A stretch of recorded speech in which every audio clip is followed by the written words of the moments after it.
Kahvitauolta taas morjesta kahvin kanssa ulkona tällä kertaa. Semmonen asia tuli tässä mieleen, että mitä on kysytty monesti ja mitä ihmetellään, niin on näissä kiinteistöhommissa tai kiinteistöjen tietoturvahommissa, niin on se, että puhutaan paljon sanasta VAK, VAK, että missä teillä on vakki ja onko vakki suojattu ja mikä on humpan juoni, niin mikä se VAK on?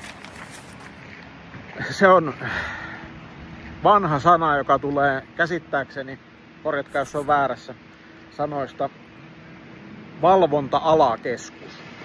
Ja se on perinteisesti tarkoittanut sitä, että nämä kiinteistöjärjestelmät on ollut sillä lailla, että jossakin on ollut joku isompi keskus, josta sitten on valvottu pienempiä keskuksia ja nämä keskukset on ollut kiinteistöissä ja niin edespäin, mutta nykyään ne on itsenäisiä ja käytännössä se on jokaisessa rakennuksessa oma, niin se menisi melkein automaatiokeskus voisi olla oikeampi termi sille.